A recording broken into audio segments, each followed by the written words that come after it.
신앙심이 깊은 어머니에게 한 아들이 있었습니다. 어머니는 아들이 설득이나 변론을 위해 수사학을 배우도록 큰 도시로 유학을 보냈습니다. 아들은 수사학을 배워 교사가 되었지만 안타깝게도 이교도에 심취하고 말았습니다. 심지어 그곳에서 한 여자와 동거하면서 영적으로나 육신적으로 타락한 나날을 보내게 됩니다. 그렇게 소망 없던 그의 인생에 극적인 변화가 나타나게 되는데 바로 밀라노의 주교인 암브로스를 만나게 되는 일이었습니다.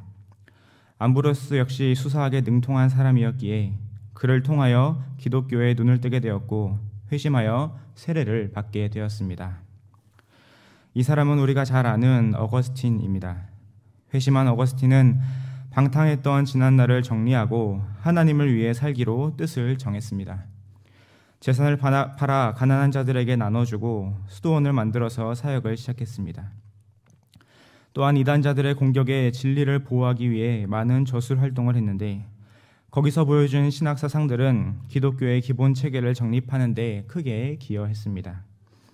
비록 어거스틴의 젊은 날은 방탕과 부패로 점철된 삶이었지만 회심하고 난 이후부터 죽을 때까지 하나님을 위해 헌신하며 교회사에 큰 역할을 감당했던 인물로 지금까지 우리에게 남아 있습니다. 이처럼 마지막에 어디에 서 있는가, 이것이 참으로 중요한데 오늘 본문에 등장하는 르우벤과 갓지파 역시 마찬가지였습니다. 이스라엘 12지파들이 요단 동편에 이르렀습니다. 그때 르우벤과 갓지파가 갑자기 모세에게 요단 동편 땅을 달라고 요청했습니다. 심지어 그 땅을 받으면 가나안 정복 전쟁에 동참하지 않을 것이라는 충격 발언까지 하였습니다. 이에 모세의 반응은 어떠했겠습니까? 또 르우벤과 갓지파는 이런 불신앙적인 말을 내뱉고도 어떻게 유종의 미를 거두어 선한 역사로 마무리할 수 있었겠습니까? 가나안 정복 전쟁은 하나님을 섬기는 이스라엘 백성들이 하나님의 명령을 따라 치러지는 전쟁입니다. 오늘날의 교회 운동 역시 하나님께서 명령하신 운동입니다. 교회는 가만히 있는 것이 아닌 움직이는 곳, 교회 운동을 하는 곳입니다. 하나님을 믿는 신자들이 받은 은혜에 반응하여 하나님 나라를 위한 일을 하는 곳입니다. 교회 운동을 위해서 신자는 어떠한 모습을 보여야 하겠습니까? 이 시간 본문을 통해서 함께 살펴보고자 합니다. 첫째로 하나님께서 명령하신 교회 운동에 뒤로 물러서는 불신앙적인 역사를 기록하지 않아야 합니다. 민수기 32장 6절에서 15절 말씀을 함께 읽겠습니다. 모세가 갓 자손과 르우벤 자손에게 이르되 너희 형제들은 싸우러 가거늘 너희는 여기 앉아 있고자 하느냐? 너희가 어찌하여 이스라엘 자손에게 낙심하게 하여서 여호와께서 그들에게 주신 땅으로 건너갈 수 없게 하려 하느냐? 너희 조상들도 내가 가데스 바네아에서 그 땅을 보라고 보냈을 때에 그리하였었나니 그들이 에스골 골짜기에 올라가서 그 땅을 보고 이스라엘 자손을 낙심하게 하여서 여호와께서 그들에게 주신 땅으로 갈 수 없게 하였었느니라. 그때 여호와께서 진노하사 맹세하여 이르시되 애굽에서 나온 자들이 20세 이상으로는 한 사람도 내가 아브라함과 이삭과 야곱에게 맹세한 땅을 결코 보지 못하리니 이는 그들이 나를 온전히 따르지 아니하였음이니라. 그러나 그나스 사람 여분네의 아들 갈렙과 눈의 아들 여호수아는 여호와를 온전히 따랐느니라 하시고 여호와께서 이스라엘에게 진노하사 그들에게 40년 동안 강하게 하셨으므로 여호와의 목전에 악을 행한 그 세대가 마침내는 다 끊어졌느니라. 보라, 너희는 너희의 조상의 대를 이어 일어난 죄인의 무리로서 이스라엘을 향하신 여호와의 노를 더욱 심하게 하는도다. 너희가 만일 돌이켜 여호와를 떠나면 여호와께서 다시 이 백성을 광야에 버리시리니 그리하면 너희가 이 모든 백성을 멸망시키리라. 아멘. 르우벤과 갓지파의 요구에 모세는 불같이 화를 냈습니다. 너희 형제들은 싸우러 가거늘 너희는 여기에 앉아 있고자 하느냐 하면서 르우벤과 갓지파의 이기적인 행동을 책망했습니다. 그들의 요구는 분명 불신앙적인 것이었습니다. 이스라엘 백성들이 가나안 땅을 정복하는 것은 그저 그들이 먹고 살만한 땅이 필요했기 때문이 아니었습니다. 가나안 입성의 목적은 하나님께서 먼 옛날 아브라함에게 하셨던 언약의 성취이자 애굽의 노예로 고통받던 이스라엘 백성들이 하나님의 선민으로 하나님만을 섬기며 살아가게 하기 위함이었습니다. 그래서 하나님께서는 가나안 정복을 명령하셨습니다. 뿐만 아니라 백성들이 가나안 땅에 이르기까지 하나님께서는 기적적인 출애굽 구원을 이루어 주셨고 40년이라는 광야에서 긴 세월 동안 불기둥과 구름기둥으로 백성들을 친히 인도하셨습니다. 하나님께서 동행하신 역사들로 채워진 광야를 지나 이제 가나안 땅을 들어가기 위한 요단강을 코앞에 두고 있었습니다. 바로 그때에 이스라엘의 장자지파인 르우벤 지파가 갓지파와 함께 하나님께서 허락하신 가나안 땅이 아닌 요단 동편의 땅을 요구했습니다. 더욱 가관인 것은 바로 그 다음입니다. 우리에게 요단강을 건너가지 않게 하소서. 르우벤과 갓지파는 하나님께서 명하신 땅이 아닌 요단 동편에 편히 머무르면서 가나안 전쟁에 참여하지 않겠다고 선언한 것입니다. 이는 자신의 안위 때문에 하나님의 말씀에 정면으로 도전하는 행위였습니다. 모세는 역정을 내며 12정탐꾼 이야기로 그들을 책망했습니다.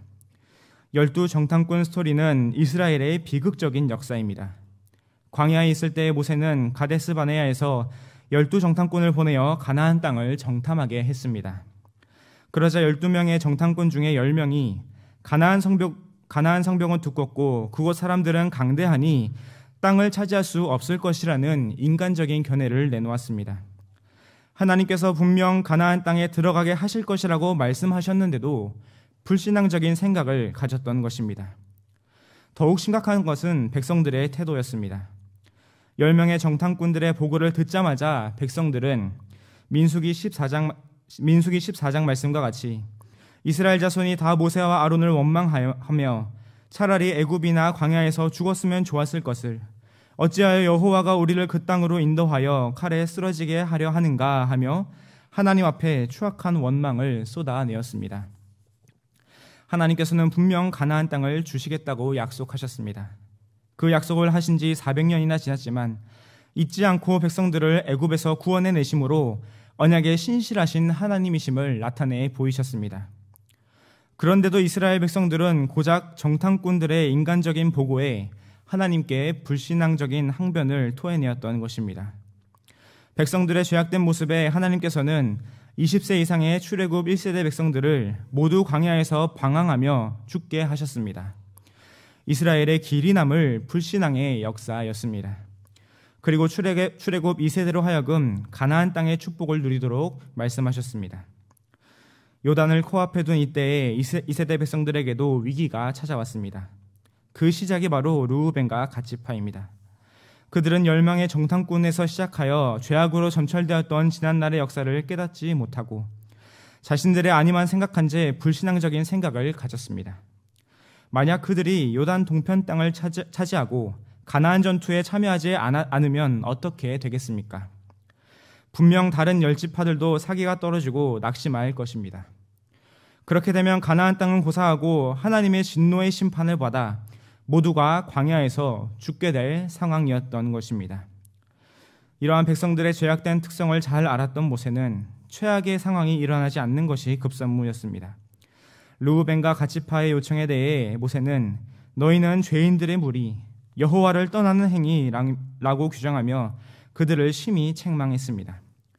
이처럼 르우벤과 갓 두 지파의 요구사항들은 자기 자신들만 편히 살고자 하나님의 명령을 대적하는 것이며 모세의 책망을 받기에 충분한 불신앙적인 생각이었습니다.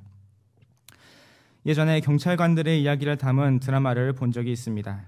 경찰학교에 입학한 주인공들은 여러 훈련을 통과한 뒤에 시위 현장에 투입되는 상황을 앞두고 있었습니다. 생전 처음 시위 현장에 투입되는 경찰학교 학생들에게 교관은 이렇게 말했습니다. 오늘 우리는 아무것도 하지 않는다. 아무것도 하지 말라는 뜻은 맞아도 한 발짝도 물러서지 않고 시위대가 밀어도 절대 밀리지 않으며 동료가 맞아도 구하지 않으며 오로지 대열만 지키며 전진한다 였습니다. 교관이 왜 그렇게 대열을 지키는 것을 강조했겠습니까? 왜냐하면 한 사람이라도 물러서거나 주저앉으면 그 대열은 순식간에 무너지기 때문입니다. 시위를 저지하기는커녕 시위대에 압도되어 아비규환의 상태를 만들 것이기 때문입니다. 그렇기에 시위대에 마주했을 때에 마치 한 몸인 것처럼 오로지 대열만 지키며 전진하는 모습을 보여야 했던 것입니다. 경양의 성도님들은 요단을 건너가라는 올해의 표현을 받고 희년을 위한 준비로 분주하신 가운데 있습니다. 요단만 건너면 하나님께서 허락하신 희년이 기다리고 있을 것입니다. 이를 위해서 우리는 2022년의 요단을 힘있게 건너가야 하는 것입니다. 그런데 혹시 요단을 건너가기 위해 분주히 발걸음하는 성도님들의 대열에서 뒤로 물러서려고 하는 모습을 보이진 않았는지 되돌아보아야 합니다. 코로나19가 유행하면서 사회, 경제, 문화 전반에 걸쳐 많은 것들을 변화시켰습니다. 이는 신앙생활에 있어서도 마찬가지였습니다. 코로나 사태가 심각해지자 모든 예배가 전면 온라인 예배로 진행되었습니다. 처음 온라인 예배를 드리게 되셨을 때 어떤 마음이셨습니까? 이렇게 예배드리는 것이 맞는 것인가? 이게 예배가 맞는 건가 하는 생각이 절로 드셨을 것입니다. 하지만 처음이 어렵다고 횟수를 거듭해 갈수록 온라인으로 드려지는 예배 생활에 점차 적응하기 시작했습니다. 물론 경양의 성도님들은 그런 가운데서도 늘 예배당을 사모하셨겠지만 2년이라는 긴 시간은 온라인 예배 방식에 적응하기에 충분했을 것입니다. 하지만 우리가 알아야 할 것은 온라인 예배는 우리가 드렸던 본래의 예배 모습이 아니라는 사실입니다. 예배당 예배가 재개된 만큼 코로나 확진과 같은 사정이 있지 않는 이상 온라인으로 드리던 옛 모습을 벗어버리고 교회에 나와서 예배드리기를 사모해야 합니다. 이제 경양 희년을 1년 앞두고 있습니다. 그동안에 소홀하거나 미진했던 부분이 있다면 이제는 벌떡 일어나서 하나님께서 명령하신 이 교회 운동에 힘을 다해야 하지 않겠습니까? 언제까지나 코로나 사태 때의 모습에만 머물러 있을 수는 없습니다. 저 역시도 때론 그런 어리석은 생각이 들 때도 있지만 지금부터는 쟁기를 잡고 뒤를 돌아보는 것이 아닌 앞으로 나아가기를 힘써야 합니다. 예배당 예배가 회복된 만큼 예배당에서 예배드리기를 사모해야 합니다. 코로나 사태가 완화됨에 따라 교회 행사나 모임들이 재개된다면 차질 없이 진행될 수 있도록 미리미리 만반의 준비를 갖추어 놓아야 하는 것입니다. 그러므로 하나님께서 명령하신 교회 운동에 인간적인 생각을 가지고 뒤로 물러서는 불신앙적인 역사를 기록하지 말고 앞장서서 참여하심으로써 2022년의 요단을 힘있게 건너가시는 경양의 성도님들 되시기 바랍니다. 둘째로 하나님께서 명령하신 교회 운동에 앞장서서 동참하는 선한 역사를 만들어 가야 합니다. 민수기 32장 16절에서 27절 말씀을 함께 읽겠습니다. 그들이 모세에게 가까이 나와 이르되 우리가 이곳에 우리 가축을 위하여 우리를 짓고 우리 어린 아이들을 위하여 성읍을 건축하고 이 땅에 원주민이 있으므로 우리 어린 아이들을 그 견고한 성읍에 거주하게 한 후에 우리는 무장하고 이스라엘 자손을 그곳으로 인도하기까지 그들의 앞에서 가고 이스라엘 자손이 각기 기업을 받기까지 우리 집으로 돌아오지 아니하겠사오며 우리는 요단 이쪽 곧 동쪽에서 기업을 받았사오니 그들과 함께 요단 저쪽에서는 기업을 받지 아니하겠나이다. 모세가 그들에게 이르되 너희가 만일 이 일을 행하여 무장하고 여호와 앞에서 가서 싸우되 너희가 다 무장하고 여호와 앞에서 요단을 건너가서 여호와께서 그의 원수를 자기 앞에서 쫓아내시고 그 땅이 여호와 앞에 복종하게 하시기까지 싸우면 여호와 앞에서나 이스라엘 앞에서나 무죄하여 돌아오겠고 이 땅은 여호와 앞에서 너희의 소유가 되리라마는 너희가 만일 그같이 아니하면 여호와께 범죄함이니 너희 죄가 반드시 너희를 찾아낼 줄 알라. 너희는 어린 아이들을 위하여 성읍을 건축하고 양을 위하여 우리를 지으라. 그리하고 너희의 입이 말한 대로 행하라. 갓 자손과 르우벤 자손이 모세에게 대답하여 이르되 주의 종들인 우리는 우리 주의 명령대로 행할 것이라. 우리의 어린 아이들과 아내와 양떼와 모든 가축은 이곳 길르앗 성읍들에 두고 종들은 우리 주의 말씀대로 무장하고 여호와 앞에서 다 건너가서 싸우리이다. 아멘.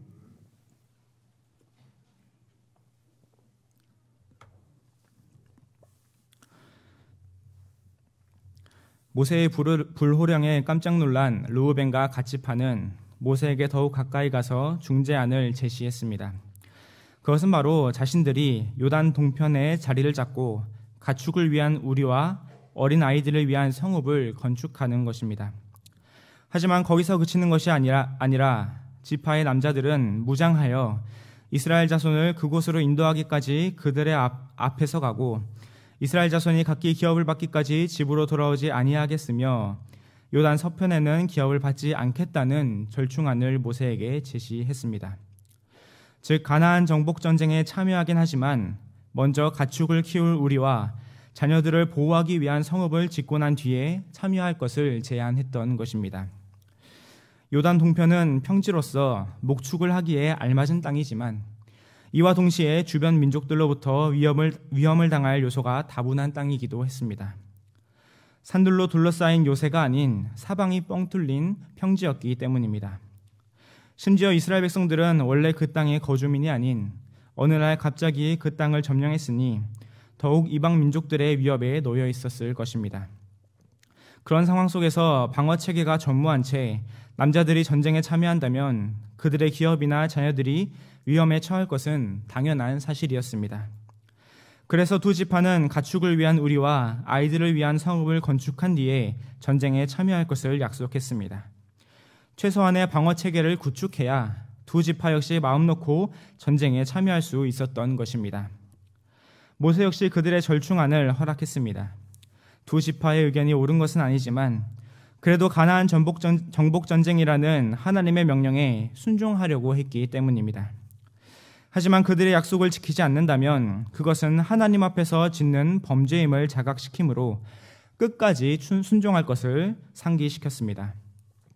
그리고 모세 자신은 가나안 땅에 들어가지 못할 것이기에 제사장 엘르아살과 여호수아 이스라엘의 지파의 수령들에게 두 지파가 했던 약속을 기억할 것을 명령했습니다.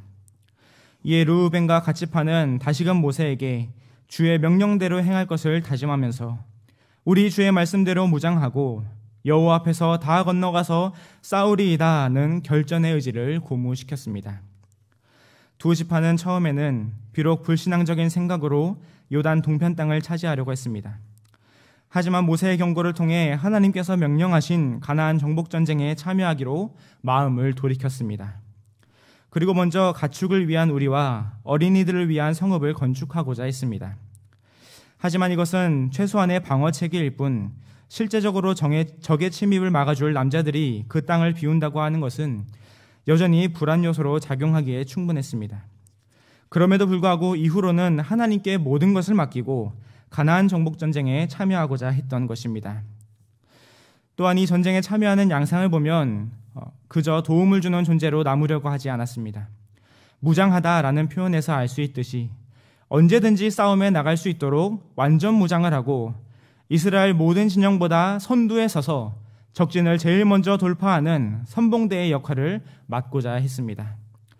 하나님 앞에서 한 이 약속은 실제로 이루어졌는데 여호수아 4장에 르우벤 자손과 갓 자손은 모세가 그들에게 이른 것 같이 무장하고 이스라엘 자손보다 앞서 건너갔으니 여호와 앞에서 건너가 싸우려고 여리고 평지에 이르니라 라고 기록되어 있는 것을 통해 알 수 있습니다.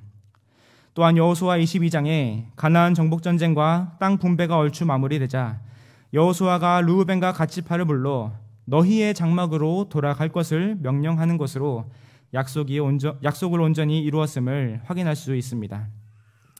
이들은 옛날 하나님 앞에서 모세와 한 약속을 그대로 지키고자 여호수아의 명령에 흔쾌히 수락하였고 앞장서서 요단을 건너갔습니다. 그리고 가나안 정복 전쟁이 마무리되기까지 그 자리를 끝까지 지켰습니다.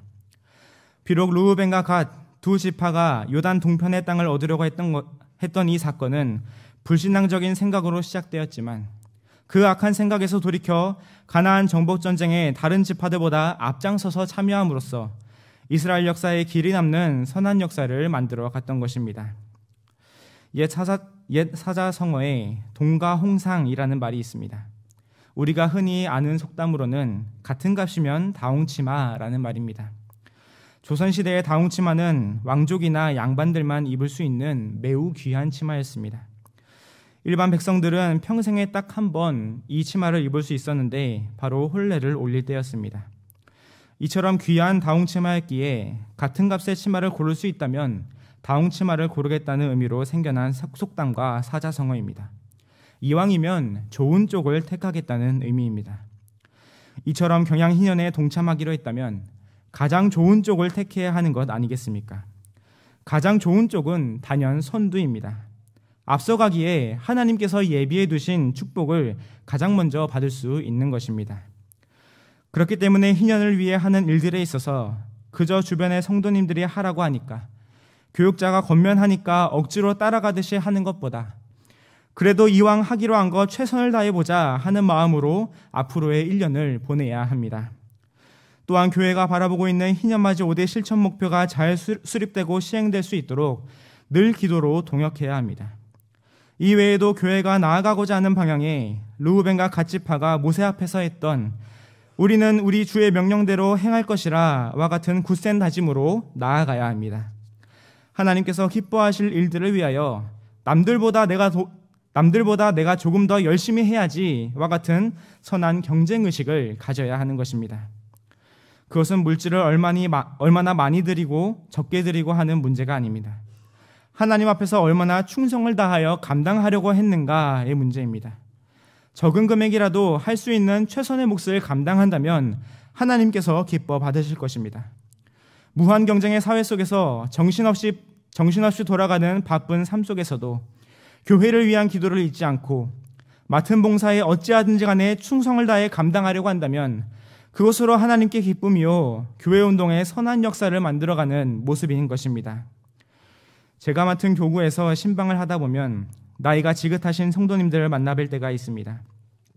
경양교회 여의도 시절부터 해서 심지어 동자동 때부터 다니셨다고 하는 분들도 몇몇 계셨습니다. 마치 할아버지 할머니가 옛날 이야기를 보따리 풀어놓듯이 교회를 섬겨오셨던 모습들을 말씀해 주시는데 하나같이 교회를 위하여 충성하고 봉사하고 헌신하셨던 모습들이셨습니다. 경양을 섬겨오신 옛 역사를 복귀하면서 신앙의 선배님들이 보여주었던 헌신의 역사, 순종의 역사들을 살펴볼 때에 저 자신이 먼저 부끄러워지고 이분들이 걸어가신 신앙의 발자취를 뒤따라가야겠다는 다짐이 절로 들었던 것입니다. 만약 이분들이 가만히 계셨다면 어떠했겠습니까? 그저 본인들 눈에 좋은 것들을 택하고자 하셨다면 오늘날의 경향은 결코 없었을 것입니다. 하나님께서 명령하신 교회 운동에 원로 목사님과 담임 목사님을 필두로 그 뒤를 바짝 쫓아 힘을 다해 동참했기 때문에 세계를 받은 경향이라는 멋진 이름 아래 오늘날에도 선교운동과 신학교운동, 별들의 학교 운동을 비롯한 많은 사역들을 감당하고 있는 것 아니겠습니까? 이분들이야말로 말 그대로 평화시대의 순교자적인 정신으로 교회 앞에 충성을 다했음을 느낄 수 있었습니다. 경양희년을 1년 앞두고 있는 이때에 우리가 해야 할 일은 바로 앞장서서 요단을 건너가는 일입니다. 요단을 건너가 희년을 맞이하는 축복을 다른 누군가가 아닌 내 자신이 먼저 받아 누려야겠다는 선한 욕심을 가져야 하는 것입니다. 아직 코로나로 비롯된 경제 위기로 인해 여전히 어렵고 힘겨운 시기를 통과하고 있지만 상황에 안주하는 것이 아니라 주의 말씀대로 무장하고 여호와 앞에서 다 건너가 싸우리이다 라고 고백했던 르우벤과 갓지파의 다짐처럼 하나님께서 명령하신 이 교회 운동에 최선을 다해 동참하심으로써 후대에 길이 남을 선한 역사를 만들어 가시기 바랍니다. 경양의 성도님들, 그리고 헌신을 다짐하시는 22, 23, 24 남전도회 회원 여러분들, 흔히 50대를 지천명의 나이라고 부릅니다. 하늘의 뜻을 깨닫게 되는 나이, 어느 정도 세상의 이치를 깨닫고 삶의 지혜를 터득하게 되는 나이를 의미합니다. 하지만 제가 어느 신문기사를 통해 본 50대의 모습은 이와 많이 달라 보였습니다. 한 가정의 가장으로서 의무와 책임감을 다해야 한다는 중압감으로 인해 우울증이나 불안감 등이 증가한다는 내용이었습니다. 심지어 40대까지만 해도 괜찮았던 몸에 신호가 하나둘씩 들어오면서 이전과 같지 않은 자신의 모습에 자신감마저 점차 하락해 가는 것입니다. 혹시 이 설교를 듣고 있는 자녀들이 있다면 언제나 힘든 내색 한 번 하지 않는 아버지에게 오늘 하루도 고생하셨어요, 고마워요 아빠 라는 따뜻한 말 한마디를 건네주시기 바랍니다. 그러면 아버지는 힘겨웠던 오늘을 이겨내고 다시금 세상으로 나갈 힘을 재충전 받을 것입니다. 사방으로 둘러싸인 어려움들, 옥죄어오는 문제들 속에서 교회 운동에 동참하라는 명령은 힘에 부치고 버겁게 느껴지실지도 모릅니다. 그런 상황 속에서 신자는 어떻게 교회 운동을 감당해야 하겠습니까? 그럴 때 신자는 이스라엘 백성들이 받았던 은혜를 상기해 보아야 합니다. 이스라엘 백성들은 어느 날 갑자기 요단 동편에 서 있던 것이 아니었습니다. 애굽에서 종살이하던 백성들을 하나님께서 모세와 아론을 통해 구원해 주시는 출애굽의 기적을 보여주셨습니다. 출애굽한 뒤에는 아무것도 할 수 없는, 그야말로 생존을 위한 환경이 전무한 광야에서 무려 40년 동안 옷과 신발이 해지지 않도록 하나님께서 친히 보호해 주셨습니다. 신자의 삶 역시 마찬가지 아니겠습니까? 영원히 죽을 수밖에 없던 죄인에게 하나님께서는 아무 조건도 따지지 않고 그저 값없이 구원의 은혜를 베풀어 주셨습니다. 그 은혜만으로도 분에 넘치게 감사한데, 지금까지 지내오면서 하나님의 은혜의 손길이 닿지 않는 곳이 단 한 곳도 없다는 사실을 깨닫게 될 때에 모든 것이 하나님의 은혜임을 고백할 수밖에 없는 것입니다. 신자가 지금 살아가고 있는 삶 자체가 하나님의 은혜인 것입니다. 이 사실을 깨달은 성도라면 하나님께서 명령하신 교회 운동에 가만히 있을 수 있겠습니까? 다른 사람 어쩌든지 나는 주님의 용사가 되어야겠다고 박차고 일어나 나아가야 하지 않겠습니까? 경양신년을 위해 힘차게 달려온 그동안의 발걸음들, 이제 와서 머뭇거린다면 정말 아쉬움만 크게 남을 것입니다. 또 그동안 머뭇거렸다면 이제 마지막 한 바퀴를 남겨둔 이때만큼은 동참하기를 힘써야 합니다. 그러므로 신앙의 선배들을 따라 이 교회를 중심으로 맡겨진 일들을 힘있게 감당하심으로써 교회 운동의 선한 역사의 발자취를 남기시는 경양의 성도님들과 22, 23, 24 남전도의 회원 여러분 되시길 간절히 바랍니다.